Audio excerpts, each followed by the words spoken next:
Um, okay, so maybe I'll do bands first. Okay. Oh yeah. So morals, ethics, and ego judgment. Okay, let me open this. I've been sitting with the idea of moral nihilism, or that morality itself is a construct. Society often treats right and wrong as relative. Killing is wrong except when done in war or by the state.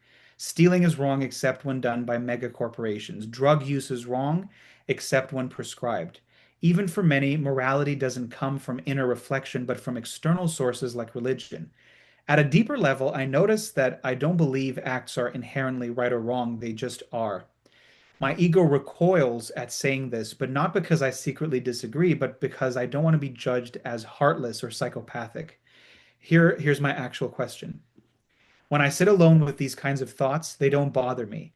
But when I try to share them, my ego worries about how others will perceive me. How do you navigate sharing deep or radical perspectives without becoming consumed by the fear or misunderstanding or judgment? So the first thing that I want to say is because I also thought a little bit about this before.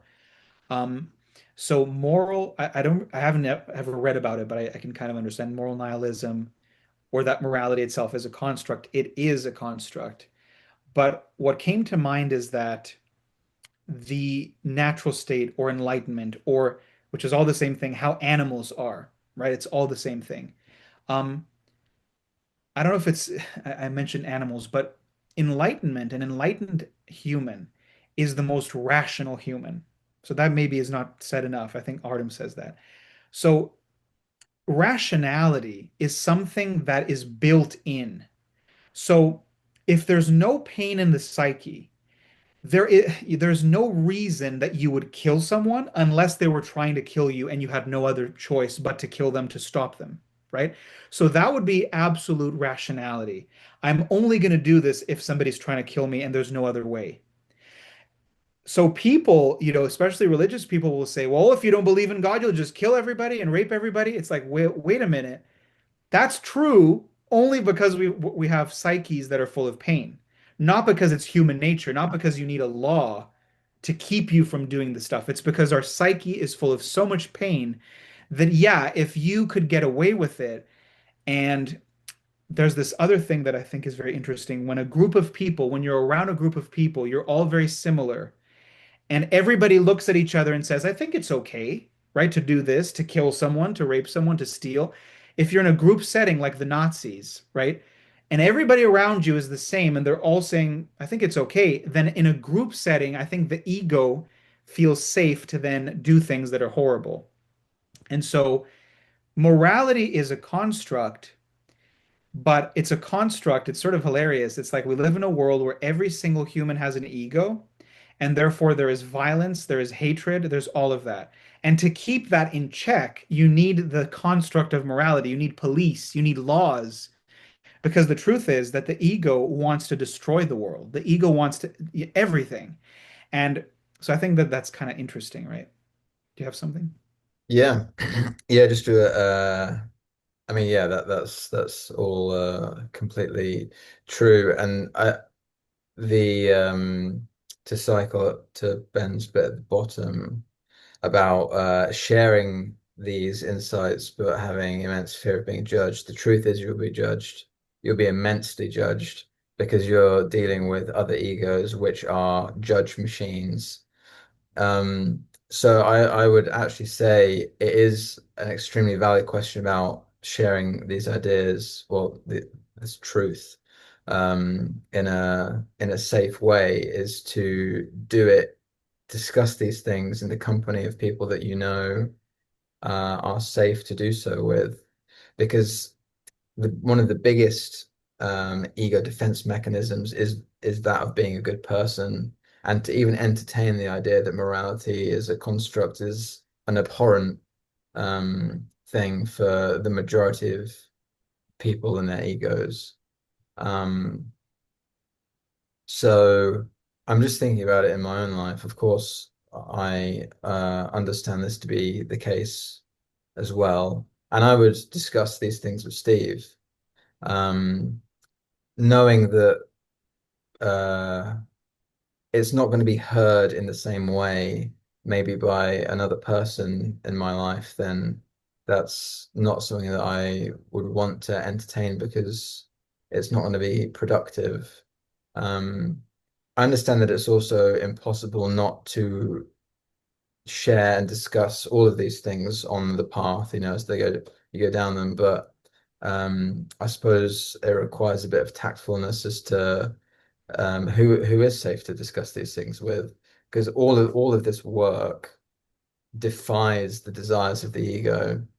So unless it's in a space with other people that are, this forum, this community is the place to discuss these things. Um, but of course, it's very difficult. If the topic of morality comes up and you're speaking about it with a friend or like in that kind of environment, it's difficult to then be at odds with like your own authenticity because like you have this to say. Yeah. Um, but that's just the nature of how we are as a society and the dynamics between people. You just have to become kind of thoughtful and skillful of like where and when to share what and with who, um, in a practical sort of advice sense. Yeah. Yeah, and I was going to say that because there is a fear of being judged as heartless or being psychopathic. So it's good that you've even, realized this because it means it means that there is a lot of that.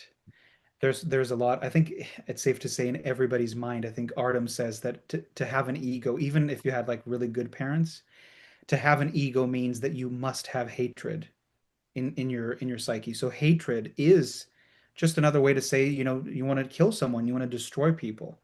So if that is something that you're afraid to be, judged, other people judge you, then this is something that you can do when you're alone and explore how heartless you can really be. And at first, these things feel very fake and they're not very rewarding because they feel fake. But you playing with what would a psychopath say? Someone that has no feelings and they can hurt people and feel nothing, maybe even smile when they do something horrible. And that could be just in words, right? So if you experience any anger, anything, and then that same practice when the person can't hear you, they can't see you, you're completely alone. And it would be good if it was right after they left and there's nobody around, and then you say something like, I wish I could kill you. Or, whatever, you can use your imagination and say whatever. And if, again, there's that resistance, you don't want to say it, or you say it and you feel immense shame, that is a great practice. And you can take it further and further.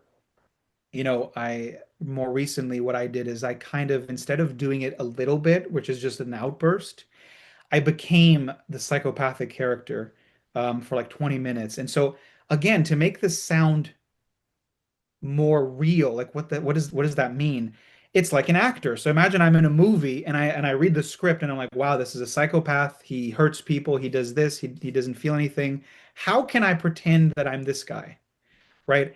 And then you can create things in your imagination, right? We love using our imagination when it comes to like all this crazy stuff in our mind, but why can't we use our imagination to face something, right? So you can create a scenario, a scene where you're hurting someone, right? And nothing is happening. You're in your living room, and you could have a couch, and somebody could be there, and you can practice like hitting them or something in your mind. You can do it with your hand in the air. There's nobody there.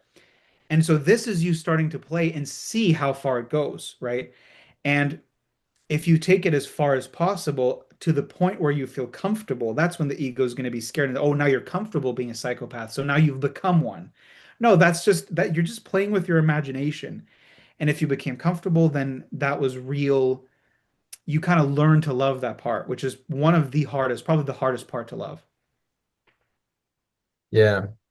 And I think there's also a very easy mix-up that our minds make when discussing morality.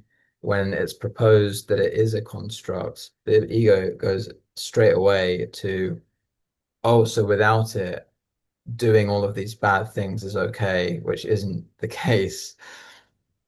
Um, Without the repressed emotions and the trauma of the sickness of the mind, we are harmless. So Yeah. there's no need for morality. There's no need for these ideas. These are constructs to manage the sickness of the repressed mind. This is what these things are.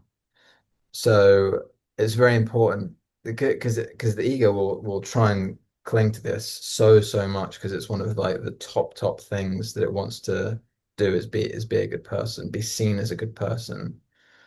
Um,